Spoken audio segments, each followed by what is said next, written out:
ሰውየው ላለፉት 34 ዓመታት ሀገሪቱን አንቀጥቅጠው ገዝተዋል። ባለፉት 7 ዓመታት ደግሞ ካቢኔያቸውን እንኳን ሰብስበው አያውቁም። የአፍሪካ ሰሜን ኮሪያ የምትባለውን ሀገር ለመፍጠር 3 አስርት ዓመታት በቅቷቸዋል። ሀገሪቱ በጊዜ ሀዲድ ላይ ቆማ እንድትቀር ለማድረግ የወሰኑት ውሳኔ ተሳክቶላቸዋል። ኢሳያስ አፈወርቂ አብርሃ ከኢትዮጵያ ኤርትራን ለመገንጠል ምክንያት ካደረጓቸው ነገሮች አንዱ ኤርትራ ከኢትዮጵያ በስልጣኔም ሆነ በኢኮኖሚ የተሻለች ናት የሚል ነው። ዓለም ባለፈው 34 ዓመታት ሲነጉድ ኤርትራን ከዓለም ከ3 አስርት ዓመት በፊት ምን ትመስላለች የሚል ማሳያ ሙዚየም አድርገዋታል። ባለፉት 34 ዓመታት በዓለም ላይ እኚህ ለውጦች ተከትሏል። በዚህ ጊዜ ፐርሰናል ኮምፒውተር፣ ላፕቶፕ፣ ተንቀሳቃሽ ስልኮችና ኋላ ላይም ስማርት ስልኮች ለገበያ ውሏል። በሳይንሱ የዲኤንኤ እና የዘረመል ጄኔቲክ ኢንጂነሪንግ የበለጸገበት ነበር። አርቲፊሻል ኢንተለጀንስ እና ታዳሽ ኃይሎች ማለትም ኤሌክትሪክ መኪና፣ በንፋስ ኃይል የሚመነጩ የኤሌክትሪክ ኃይሎች፣ በሶላር የሚሰሩ በርካታ ነገሮች ተፈጥሯል። በእነዚህ ለውጦች ሁሉ ያልተለወጡት ኢሳያስና የሚመሯት ሀገራቸው ናቸው። ዓለም በእነዚህ ጊዜያት ግዙፍ ፖለቲካዊ ለውጦች አካሂዳለች። ኢሳያስ በወንበር ላይ በቆዩበት ጊዜያት የቀዝቃዛው ዓለም ተቋጭቷል። የአረብ አብዮት ተነስቶ በየመን፣ በግብፅ፣ በሶሪያና በሊቢያ መሪዎችን ቀይሯል። ቻይና የምትባል ከአሜሪካ የምትገዳደር ግዙፍ ሀገር ተፈጥራለች። ዓለም ኮቪድ በሚባል ወረርሽኝ ተጠቅቷል።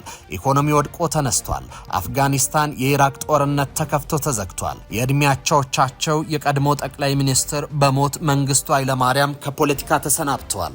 አልበሽር ወድቋል። ኢትዮጵያ 3 መሪዎችን ቀይራለች። ህዳሴ የተባለ ግዙፍ ፕሮጀክትን ማስመርቃለች። የኒውክሌርና የጋዝ ፕሮጀክቶችን እውን ልታደርግ በደጅ ናት። በዚህ ሁሉ ዓለም ለውጥ መካከል ለውጥን እምቢ ብለው መልማት መበልጸግ የምትችለው ኤርትራን ወደ ኋላ የመለሷት ኢሳያስ ናቸው። ከዚህ ባሻገር ለዓለም ንግድ መሳለጥ ከምዕራቡ ዓለም በተቃራኒ በመቆማቸው ምክንያት ምዕራቡ ጥርስ ነክሶባቸዋል። ምዕራቡ $1 ትሪሊዮን የሚጠጋ ንግድ ከሚከናወንበት ቀጠና የሰውየው ሚና በጥብጦ ማደር ነው ይላሉ። ዘ ሆርን ሪቪው በዛሬ ዝግጅቱ የኤርትራን መገንጠል እየዳሰሰ አብሯችሁ ይቆያል። አብሯችሁን ቆዩ። ምዕራቢያን ሰውየው የቀጠናው አደጋና ግጭት ጠማቂ ናቸው ይላሉ። 12 በመቶ የዓለም ንግድ ለሚዘዋወርበት ቀጠና አደጋ ናቸው ብለው ያምናሉ። እርግጥ ከሀገራቱ በዘለለ ኢሳያስ የአፍሪካ መሪዎች ሳይቀር በርካቶች አይን ላፈር ብለው ይጠሏቸዋል። ኤርትራን የዓለም ጭራ አድርገዋታል ሲሉ በብዙ ይወቅሷቸዋል። ሰሜናዊት እንቁ የተባለችውን ሀገር ቢራና ዳቦ በራሽን የሚሸጥባት ኋላ ቀር አድርገዋታል ሲሉ ነቀፌታን ያነሱባቸዋል። ቂመኛ ናቸው። የጠሉትን አካል ጉድጓድ ምሰው አፈር እስኪያለብሱ ድረስ ተኝተው የሚያድሩ ሲሉ በብዙ ይወርፏቸዋል። በተንኳሽ ባህሪያቸው የሚጠሏቸው ቀላል አይደሉም። ከየመን በሃኒሽ ደሴቶች ምክንያት የተቋሰሉ፣ ከኢትዮጵያ በባድመ ከሱዳንና ጅቡቲ በድንበር ጉዳይ ውስጥ እሰጥ አገባ የተጋቡ፣ ከኬንያ ጋር በሶማሊያ ጉዳይ የተኳረፉ የቀጠናው በጥባጭ ይሏቸዋል። ምዕራቢያን የሰውየው ረባሽ ባህሪ ወደ ሌሎች ሀገራት ይጋባል በሚል ይሰጋሉ። አልፎም ኢጋድን የመሰለ ጠንካራ ቀጠናዊ ድርጅት አፍርሰው የጣሊያን ንክኪ ያላቸውን ኢትዮጵያን፣ ኤርትራን ያዋቀረ አዲስ ህብረት በአፍሪካ ቀንድ ላይ ሊያዋልዱ ነው በሚል ይከሷቸዋል። ነገር ግን ጥቂት ደጋፊዎቻቸው ሰውየውን በብርቱ ይወዷቸዋል። የነጻነት አባት በሚል ያንቆለጳጵሷቸዋል። ኢሳያስ ወዲያፎም ሀገሪቱን ባለሎት ወደብ ያስደረጉ፣ የኤርትራዊነት ስሜትን የገነቡ፣ በቀጠናው ትንሽ ግን ጠንካራ ሀገርን የፈጠሩ ሲሉ ይናገራሉ። ነገር ግን ኢሳያስ ኤርትራን የአፍሪካ ሰሜን ኮሪያ ያደርጓታል። ተንታኞች ሰውየው አጥፊ ናቸው ይላሉ። የእርሱ ትልቁ ድክመት የኤርትራ ብሔርተኝነትን ለማስረጽ የሚሻው በኢትዮጵያ ጥላቻ ላይ መሆኑ ነው። ኤርትራ ምንም አይነት ሀገራዊ ስሜት ቢኖራት ከኢትዮጵያ ጋር ተቃርና ዘላቂ ሰላምና አስተማማኝ ጸጥታ ሊኖራት አይችልም። ይህም በኤርትራ ማህበራዊ፣ ምጣኔ ሀብታዊ መሻሻልን ለማምጣት አይችልም። ሄዶ ሄዶ የኤርትራን ነጻነት ዋጋ ቢስ ያደርገዋል። ኢሳያስ ይህን መሰረታዊ ችግር ለመቋቋም የሚያስበው በጀብደኝነት ይመስላል። ኤርትራ ከነጻነት ሰቆቃ በቀር ያላተረፈችው በዚህ ምክንያት ነው ሲሉ አንድ አስተያየት ሰጪ ይናገራሉ። ለመሆኑ አሜሪካና ኢትዮጵያ ኢሳያስን ለምን ያስወግዳሉ ለሚለው ተንታኞች አንደኛው በዓለም ንግድ ላይ እንዲሁም ከምዕራቡ ጥቅም በተቃራኒ ቆሙ በመሆናቸው ይላሉ። ዛሬ በኤደን ሰላም የለም። አልቃይዳም ሁቲዎችም በእርሳስም በሳንጃም እየተሙሻለቁ ነው። ዩኤኢና ኤሚራቲዎች ከሁቲና ከኢራኖች ጋር ቀጥተኛ ፍልሚያ ውስጥ የገቡት በቀይ ባህር መግቢያ ላይ ነው።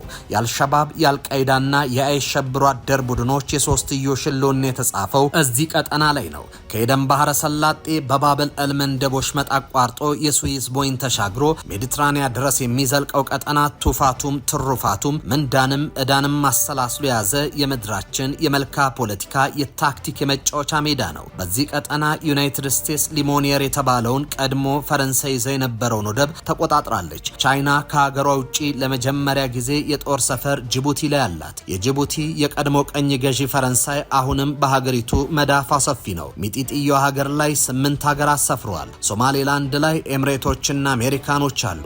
ኢትዮጵያ በበርበራ ወደብ የ19 በመቶ ድርሻ አላት። አሰብ ከቴህራን እስከ አቡዳቢ ተጎብኝቷል። እስራኤል ዳህላክ ደሴቶች ላይ ጦር ሰፈር አላት የሚለው ወሬ ብቻ ነው ብሎ መደምደም ከባድ ነው። ቱርክና ሩሲያ በሱዳን ሱአኪንን እያማተሩ ነው። የኢትዮጵያ ፈተና የውሃ ነው።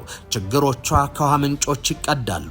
አንድም ከቀይ ባህር አንድም ከአባይ። ሀገሪቱ ከቀይ ባህር በጥቂት ኪሎ ሜትሮች ፈር የተደረገችባቸው ከሮም እስከ ፋሪስ ከካይሮ እስከ ደማስቆ በተሰላ የፖለቲካ ስለት ነው። ቀዩ ባህር የሀገሪቱን ዕጣ ፈንታ ሲወስን ኖሯል። የዓለም ሀያላን ዙሪያውን ከበው በሚፈነጩበት ቀጠና ላይ እጅን አጣጥፎ መቀመጥ የሚሆን አይደለም። ኢትዮጵያ በዛ ተሳትፎ ማድረጓ የሚጠበቅና አስፈላጊም ነው። ዛሬ ላይ ሀገሪቱ በቀይ ባህር ጉዳይ የበይ ተመልካች መሆን የለባትም የሚለው ድምፅ ጎልቶ እየተሰማ ነው። ቀይ ባህርና የአረብ ባህረ ሰላጤን የሚያገናኘው ባብል መንደብ የ1 ትሪሊዮን ዶላር ዓመታዊ ንግድ ይሳለጥበታል። በሌላ በኩል 95 በመቶ የኢትዮጵያ የውጭ ንግድ የሚተላለፈው በዚሁ መስመር ነው። በቀይ ባህርና በባህረ ሰላጤ ሀገራት የሚከሰቱ ማናቸውም ነገሮች በቀጥታ ኢትዮጵያ ላይ ተጽዕኖ ያሳድራሉ። ከሁሉ በላይ ደግሞ የባብል መንደብ የባህር ወሽመጥን ለመቆጣጠር ከ2009 ጀምሮ በጅቡቲ ውስጥ መሬት ተከራይተው የባህር መተላለፊያውን የሚቆጣጠሩ እርስ በርሳቸው ተጻራሪ ፍላጎት ያላቸው የሀያላን ሀገራት ቁጥር እየጨመረ መምጣቱ ለአፍሪካ ቀንድ ሀገራት እጅግ አስጊና የባህር ላይ የባለቤትነትን ጉዳይ በእጅጉ አስፈላጊ ያደርገዋል። በቀይ ባህር ላይም አዳጊ ፍላጎቶችን መመልከት ከጀመርን ቆይተናል። ለአጭር ጊዜም ቢሆን ኢራን በኤርትራ ዳህላክ ወደብ ጦር ሰፈር ተከራይታ በየመን ጦርነት ውስጥ አልቃ በመግባት በቅርበት ተጠቅማበታለች። በጅቡቲ ያሉ ሀያላን የጦር ሰፈሮች በ3 እጥፍ አድጓል።